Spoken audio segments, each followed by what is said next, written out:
Praise the lord. ఈరోజు దేవుడు మనకు అనుగ్రహించిన వాగ్దానము చూద్దాము. 2 దినవృత్తాంతములు 15వ అధ్యాయం 7వ వచనము.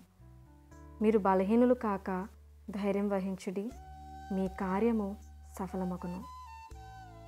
ఈ దినాన ఏ పరిస్థితిని బట్టి నీవు కృంగిపోతున్నావు? ఉద్యోగంలో సమస్యలా? వ్యాపారంలో నష్టపోయావా? మనుషులచే గాయపరచబడుతున్నావా? చదువులో ఫెయిల్ అయ్యావా? అనారోగ్యంతో కృంగిపోతున్నావా? కుటుంబంలో శాంతి లేదా? అయితే దేవుడు నీతోనే మాట్లాడుతున్నాడు. ఆయనను బట్టి ధైర్యం తెచ్చుకో.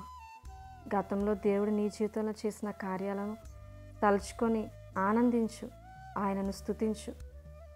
దావీదు రాసిన కీర్తన 57వ అధ్యాయం 2వ వచనం చూసినట్లయితే, మహోన్నతుడైన దేవునికి, నా కార్యము సఫలం చే దేవునికి నేను మొరపెట్టుచున్నాను. దావీదు సౌలు నొద్ద నుండి పారిపోయినప్పుడు రచించినటువంటి కీర్తన ఇది. దావీదు యొక్క విశ్వాసం దేవుని పట్ల ఎంతో గొప్పది. అతడి ప్రతికూలతలో కూడా దేవుని యందు విశ్వసించాడు. దావీదు వలె ఈ దినాన నీవు కూడా నీ కార్యము సఫలం చే దేవునికి ప్రార్థించు. ఆయన నీకు ఇచ్చిన వాగ్దానాన్ని స్వతంత్రించుకో. నాతో కలిసి ప్రార్థించు.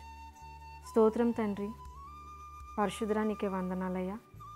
ఇచ్చిన ఈ దినమును బట్టి నీకు వందనాలు. అనేక సార్లు మేము మా జీవితాలలో కలిగే సమస్యలకు కృంగిపోతున్నామయ్యా. తండ్రి, నువ్వు ఈ దినాన మాకు ఇచ్చిన వాగ్దానం బట్టి వందనాలు.